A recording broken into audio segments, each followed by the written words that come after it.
بسم اللہ الرحمن الرحیم۔ السلام علیکم دوستو، میں محمد افتخار آپ کے اپنے channel technique history and stories میں حاضر ہوں۔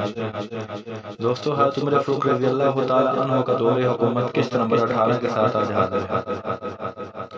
جس وقت رومی اس طرح پوری طرح میدان میں نکل آئے تو سپر سالار اعظم جناب حضرت ابو عبیدہ بن جراح نے بلند آواز سے فرمایا، بہادروں، پھاڑنے والے درندوں اور مار مار کر گرا دینے والے عقابوں کی طرح پلٹ پڑو۔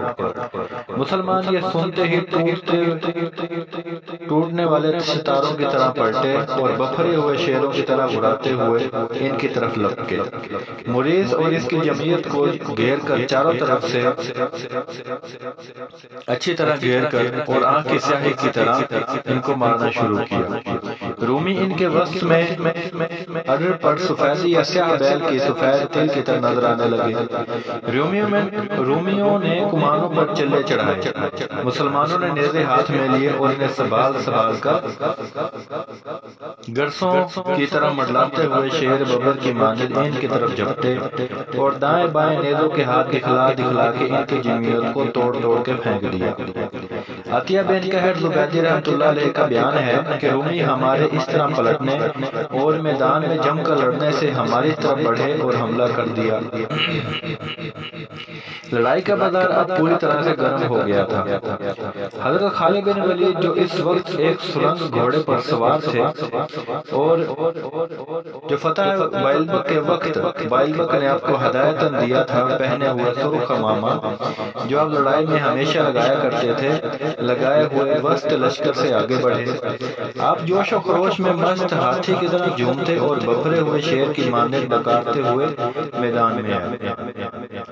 تلوار سونت کر ہاتھ میں لی اور میان سے کھینچ کر حرکت دی۔ یہ بجلی کی طرح چمکی اور برق کی مانند دھمکی۔ شعلے اڑ کر رومیوں کو تباہ کرنے لگے اور رومی اس کی آتش فشانی کو دیکھ کر مرنے سے پہلے ہی دم توڑنے لگے۔ آپ نے قہر بانی آواز سے لڑکار کر فرمایا، جس شخص نے اپنی تلوار ننگی کر لی، ارادے کو مضبوط بنا لیا اور دشمن کو قتل کرنے میں پوری مستعدی سے کام لیا، رحمان اور رحیم اس پر رحم فرمائے۔ اس کے بعد آپ نے اپنے نیزے کو بڑھایا اور اسے راست کر کے یہ شعر پڑھا، آج کا دن حملہ اور جوش و خروش کا دن ہے، جانوں کے مارنے اور روحوں کے کھینچے جانے کا دن ہے۔ میں بڑا بہادر دلیر ہوں، میرے رسول صلی اللہ علیہ وسلم نے میری ان کاموں میں آزمائش کی۔ یہ سنتے ہی مسلمانوں نے تلواریں سونت لیں اور رومیوں پر اس طرح جا پڑے جیسے شکار پر پرندے۔ حضرت ابو عبیدہ بن جراح نے زور سے ایک آواز دی اور فرمایا، معاشر العرب، اپنے دین، مذہب، اولاد اور حریموں کے لیے خوب جام بازی سے لڑو۔ اللہ تبارک و تعالیٰ آپ کے سامنے ہیں، آپ کو دیکھ رہے ہیں اور آپ کے دشمنوں پر آپ کو ضرور فتح دیں گے۔ حضرت معاذ بن جبل رضی اللہ تعالیٰ عنہ 500 سواروں کا ایک دستہ لے کر مال و اسباب کی طرف متوجہ ہوئے اور ان رومیوں پر جو انہیں لوٹنے میں مشغول تھے ٹوٹ پڑے۔ رومی اس میں اس قدر مگن تھے کہ جب انہیں نیزوں کی نوکوں نے چاروں طرف سے آگ کے شعلوں کی طرح اپنی لپیٹ میں لے لیا تو انہیں معلوم ہو سکا کہ دشمن ہم پر آ گرا۔ ادھر حضرت معاذ بن جبل رضی اللہ تعالیٰ عنہ نے بلند آواز سے فرمایا، جوانان عرب، ایسا نہ ہو کہ رومی کو کوئی آدمی ہمارا مال و اسباب لے کر شہر میں گھس جائے، پہلے دروازوں پر قبضہ کر لو۔ یہ سنتے ہی کچھ مسلمان دروازوں کی طرف دوڑے۔ رومیوں نے جو مسلمانوں کا مال و اسباب اٹھائے ہوئے تھے یہ حال دیکھا تو مال و اسباب پھینک کر لڑائی کی طرف متوجہ ہوئے اور یہاں بھی ہنگامہ قتل برپا ہو گیا، مگر رومی تاب نہ لا سکے، کچھ قتل ہوئے اور کچھ بھاگ پڑے۔ سہیب بن سیف فزاری رحمۃ اللہ علیہ کہتے ہیں کہ واللہ مریض کے 5000 سپاہیوں میں سے 1000 بھی بھاگ کر نہیں بچے، زیادہ سے زیادہ 100 آدمی اس کے بچ کر بھاگے ہوں گے کہ ہم نے دروازوں تک ان کا تعاقب کرنا شروع کیا۔ اب ان پر سخت مصیبت نازل ہو رہی تھی اور پوری طرح طرح کٹ کٹ کر گر رہے تھے۔ شہر میں چونکہ عواسم وغیرہ کے لوگ تھے اور یہاں کی عوام الناس دروازوں سے باہر نکل آئی تھی، اس لیے ان پر سخت مصیبت کا پہاڑ ٹوٹ رہا تھا۔ سعید بن زید رضی اللہ تعالیٰ عنہ کہتے ہیں کہ فتح حمص کے روز میں بھی موجود تھا اور میں سب سے زیادہ اس بات کا حریص ہو رہا تھا کہ کشتگان کی تعداد معلوم کر سکوں۔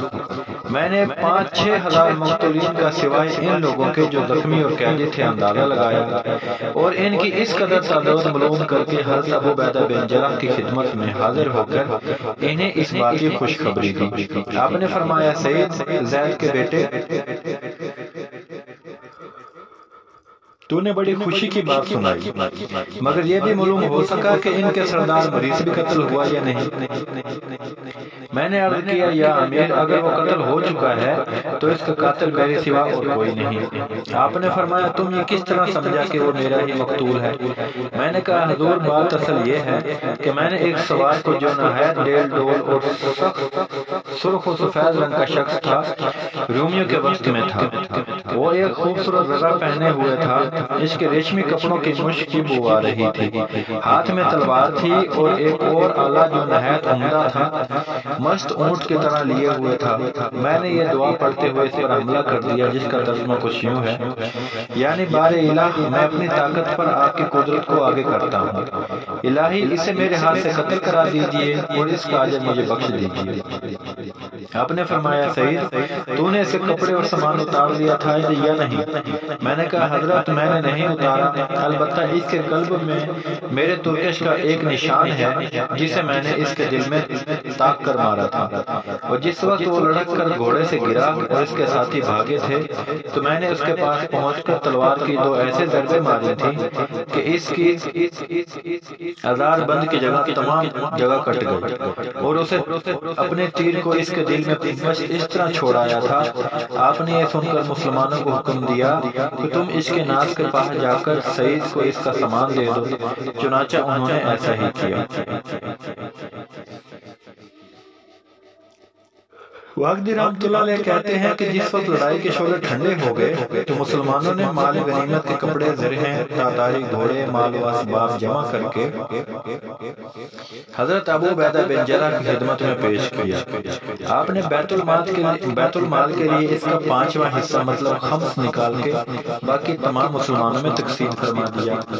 کہتے ہیں کہ قتل اور دار و گیر کی وجہ سے مقتولین کے وسطی میں شہر کے اندر آہ و ویلا، شور و فریاد کی چیخیں اٹھنے لگی۔ روسا اور مشائخین شہر نے رہبان اور پادریوں سے حمص کے بارے میں مسلمانوں کے سپرد کر دینے کے متعلق گفتگو کی۔ روسا اور ان علماء دین صلح و مشورے کے بعد حضرت ابو عبیدہ بن جراح کی خدمت میں حاضر ہوئے اور آپ سے شہر کے سپرد کر دینے، نیز آپ کی ذمہ داری اور امان میں آنے کے لیے درخواست کی۔ آپ نے ان سے صلح کر لی اور وعدہ فرمایا کہ تا وقت کے ہمارے اور ہرقل کے مابین کو تسویہ یا فیصلہ کن جنگ نہ ہو جائے، اس وقت تک ہم تمہارے شہر میں داخل نہیں ہونے کے۔ تم اب سے ہماری امان اور صلح میں ہو۔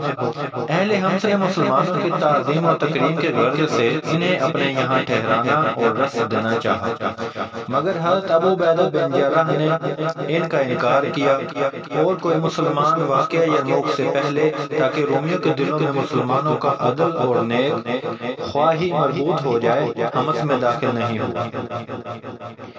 جریر بن عوف بسلسلہ روایت حضرت نجار رحمۃ اللہ علیہ سے روایت کرتے ہیں کہ مریض کے قتل کے بعد جب اہل حمص سے صلح ہو گئی تو اہل شہر نے باہر نکل کر اپنے مقتولین کو دفن کیا۔ مسلمانوں نے بھی شہدائے صحابہ رسول صلی اللہ علیہ وسلم کی تفتیش کی، جن کی مجموعی تعداد 235 تھی۔ یہ تمام شہداء قوم حمیر اور ہمدان سے تعلق رکھتے تھے، البتہ ان میں سے 30 آدمی اہل مکرمہ میں سے بھی تھے جو شہید ہوئے۔ واقدی رحمۃ اللہ علیہ کہتے ہیں کہ ملک کے ہرقل کو خبر پہنچی کہ مسلمانوں نے حمص، رستن اور شیرت کو فتح کر لیا ہے، نیز وہ ہدایہ جو والی حمص کے لیے روانہ کیے گئے تھے وہ بھی انہوں نے راستے میں ہی چھین لیے ہیں۔ یہ سن کر اسے سخت رنج ہوا اور وہ ان فوجوں کا جو اقصائے بلاد روم سے اس نے اپنے مدد کے لیے طلب کی تھی انتظار کرنے لگا۔ تھوڑے ہی دنوں بعد اس کے پاس اس قدر لشکر جمع ہو گیا کہ ان کا طول انطاکیہ سے لے کر رومیات الکبریٰ تک مسلسل چلا گیا تھا۔ اس نے اس میں سے ایک لشکر مرتب کر کے کیساریہ یعنی سہل شام کی طرف روانہ کیا تاکہ وہ سور، آکار، طرابلس، بیروت اور تبریہ کی حفاظت کر سکے۔ دوسرا بیت المقدس کی جانب اس کی حفاظت کے غرض سے بھیجا اور وہ خود قوم مہان ارمنی جو ملک ارمن کی قیادت میں تھی انتظار کرنے لگا۔ والی ارمن نے مسلمانوں کے مقابلے کے لیے اس قدر فوج جمع کی تھی کہ دوسرے بادشاہ نے اتنی تیاری نہیں کی تھی۔ آخر کچھ دنوں کے بعد والی ارمن بھی اپنی جمعیت کو لے کر ملک ہرکل کی طرف چلا اور جس وقت یہ قریب پہنچ گیا تو ملک ہرکل نے خود بنفس نفیس ارباب دولت کے ساتھ اس کے استقبال کے لیے نکلا۔ والی ارمن نے اس کی تمام فوج بادشاہ کو دیکھ کر باپیادہ ہو گئی اور اس کے سامنے کچھ کفر کے دعائیہ کلمات بکے مسلمانوں کی فتوحات کو جو انہوں نے ان کے ممالک میں کی تھی یاد کر کے ہیجروں کی طرح رونے چیخنے اور چلانے لگے۔ بادشاہ نے انہیں اس طرح رونے سے منع کیا اور ایک کنیسہ میں منبر پر جس کے گردا گرد ملوک والیان ملک اور ہرکلیہ اور کیاسرا بیٹھے ہوئے تھے چڑھ کر اس طرح تقریر کرنے لگا: یا اہل دین نصرانیہ، اے بنی ماء محمودیہ، میں نے ہر چند آپ کو ان عربوں سے ڈرایا اور دھمکایا مگر آپ نے میری ایک نہ سنی۔ عیسیٰ علیہ السلام، عیسیٰ مسیح، انجیل صحیح، قربان اور اپنے مذبح محمدان کی قسم، یہ میرے پائے تخت تک کے مالک ہو کے رہیں گے۔ رونا اور چیخنا عورتوں کا کام ہے، مردوں کو کس طرح زیب نہیں دیتا۔ میں نے آج تمہاری حفاظت کے لیے اتنا لاؤ لشکر اور فوج فرا جمع کی ہے کہ دنیا کی کوئی سلطنت اس قدر جمع نہیں کر سکتی۔ میں نے اپنا مال اور اپنے آدمی اس لیے قربان کیے ہیں تاکہ تمہارے دین، مال و اولاد اور تمہارے حریموں کی حفاظت اور صیانت کر سکوں اور تمہیں دشمن کے پنجوں سے رہائی دلا کر ہمیشہ کے لیے آزاد رکھوں۔ تم اپنے گناہوں سے مسیح علیہ السلام کی درگاہ میں توبہ کرو، رعایا کی فلاح و بہبود مد نظر رکھو اور کسی طرح اس پر ظلم نہ کرو۔ لڑائی اور جنگ میں استقلال سے کام لو، ایک دوسرے پر حسد نہ کرو، عجب و تکبر اور حسد سے ہر وقت بچے رہو۔ جس قوم کے اندر غرور و حسد آ گیا یاد رکھو وہ قوم ہمیشہ ذلیل ہی رہتی ہے۔ نیز میں چاہتا ہوں کہ تم سے ایک سوال کر کے اس کا جواب دو، کیا آپ حضرات مجھے اس کا جواب دے سکتے ہیں؟ والیان ملک اور آیان سلطنت نے کہا کہ جو آپ چاہیں دریافت کر سکتے ہیں۔ اس نے کہا اس زمانے میں تمہارے برابر کسی کی تعداد نہیں، عربوں سے مدد اور کمک کے اعتبار سے تم بڑے ہوئے ہو، فوجیں تمہاری زیادہ ہیں، شجاعت، بطالت، ڈیل و ڈول میں تم ان سے زائد ہو، قوت و عظمت میں وہ تمہاری برابری نہیں کر سکتے، پھر یہ شکست پر شکست اور ہزیمت پر ہزیمت کیسی؟ حالانکہ تم وہی ہو جن کی سطوت اور دبدبہ سے ترک، فارس اور جرام کا کانپا کرتے تھے اور تمہاری حرب و ضرب سے ان کے بدروں میں لڑنا جاری ہو جایا کرتا تھا۔ تمہاری طرف انہوں نے کئی مرتبہ رخ کیا مگر ہمیشہ منہ کی کھا کر انہیں تمہارے مقابلے میں بھاگنا پڑا۔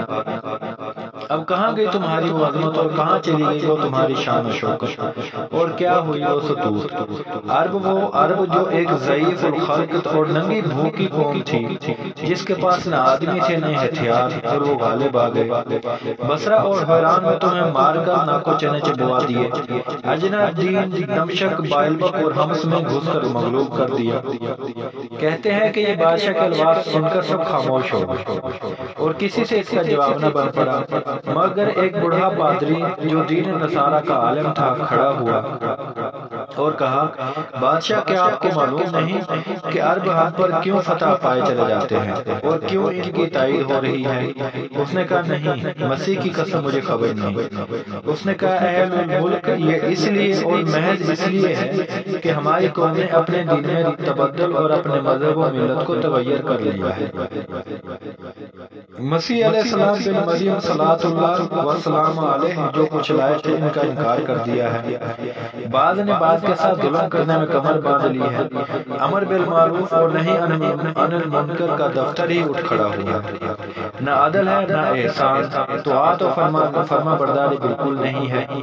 اوقات نماز کی پابندی بالکل کھڑی ہوئی، سود خوری اور زنا پیشہ بنا لیے گئے ہیں۔ معاصی اور فواحش کھلے خزانے ہو گئے، بخلاف ان عربوں کے کہ اپنے رب کی مطیع دین کے پابند، قائم القلیل، سیم النہار اور ذکر رب سے غافل نہ ہونے والے، اور اپنے نبی صلی اللہ علیہ وسلم پر ہر وقت درود بھیجنے والے ہیں۔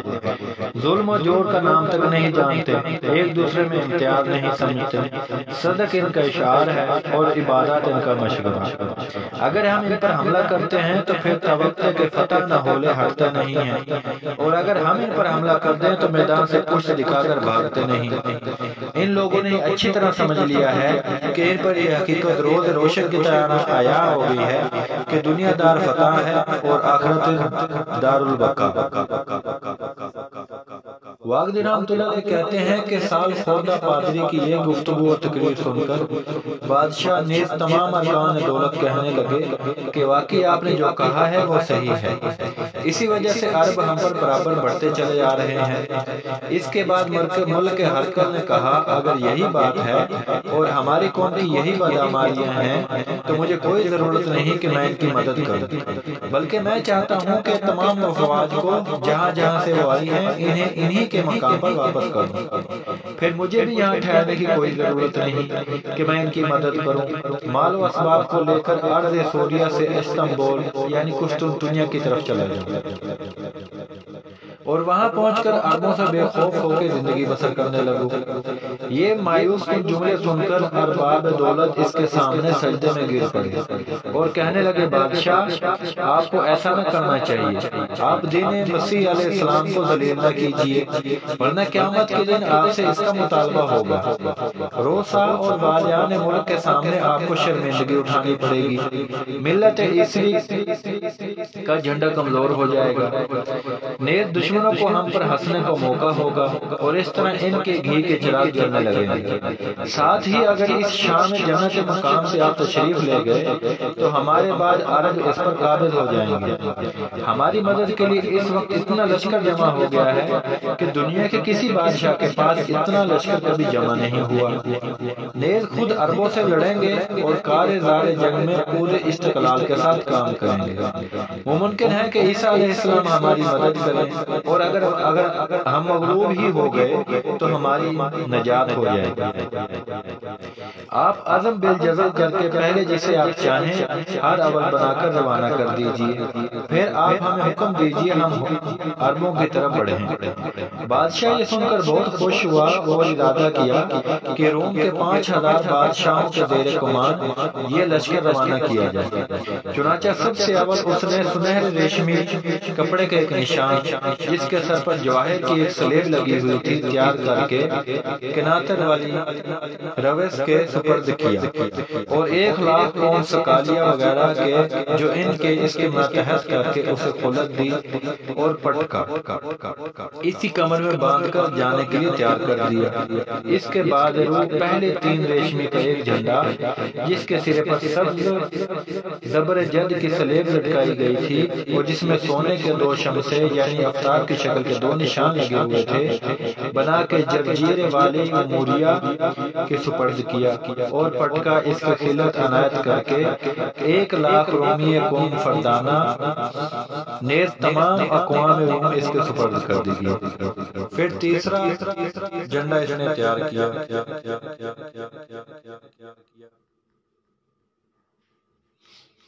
تیسرا جھنڈا تیار کرنے کے بعد والی معلوم جس پر سونے کی سلیب تھی دیر جانے والے قسطنطنیہ کو اس کی کمان میں 1,00,000 مغل فرنگی اور قلم دے کے پٹکے اور خلط کے ساتھ دیا گیا۔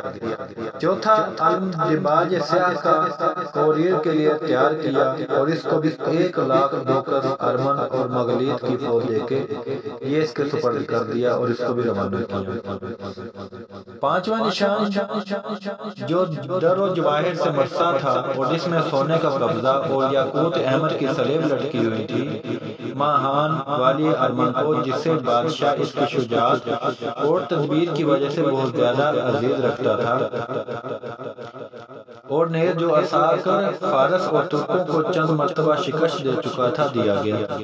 جس وقت بادشاہ نے اس کے واسطے نشان تیار کیا تو خود اپنے کپڑے خلط میں دیے، پٹکا کمر سے باندھ کے وہ گلومد جو سوائے بڑے بڑے اولو العزم بادشاہوں کے اور کوئی نہیں پہن سکتا تھا اسے پہنایا، اور کہا باہان میں تجھے اس تمام لشکر کا سپہ سالار اعظم مقرر کرتا ہوں، تیرے سامنے کسی کا حکم نہیں چلنے کا، بلکہ تمام یہ حکام تیرے حکم کے ماتحت ہوں گے۔ اس کے بعد کناتیر، جرجیر، دیرجان اور پوریر جو اس لشکر کے دوسرے سردار تھے مخاطب کر کے کہنے لگے۔